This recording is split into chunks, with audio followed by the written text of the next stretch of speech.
हरिहरापूर या सुंदर शहरात हिंदू धर्माचे पवित्र स्थान राक्षसांनी अचानक हल्ला केल्याने अचानक अंधार पडला।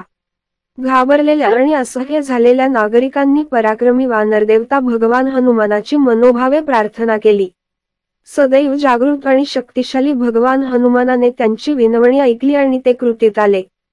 हरिहरापूरच्या रक्षणासाठी त्याने आपल्या निष्ठावान वनारा सैन्याला माकड योद्ध्यांची एक जबरदस्त फौज बोलावली।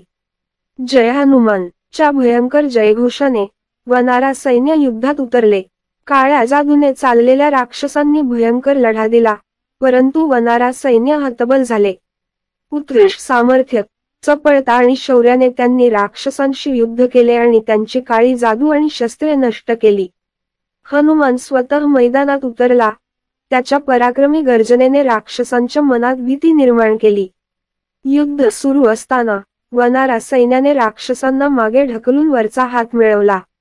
आपल्या सैन्याच्या पराभवामुळे संतप्त झालेल्या राक्षस राजाने अंतिम फेरीत हनुमानाचा सामना केला आणि विजयासाठी हताश प्रयत्न केले।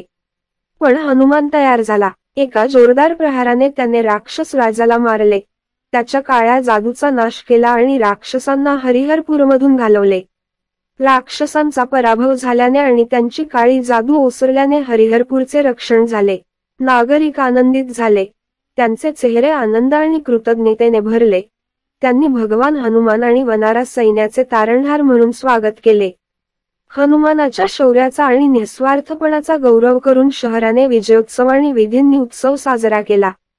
हरिहरपूर सुरक्षित राहिले, भगवान हनुमान आणि त्यांच्या निष्ठावान वनारा सैन्याच्या चिरंतन दक्षतेने संरक्षित।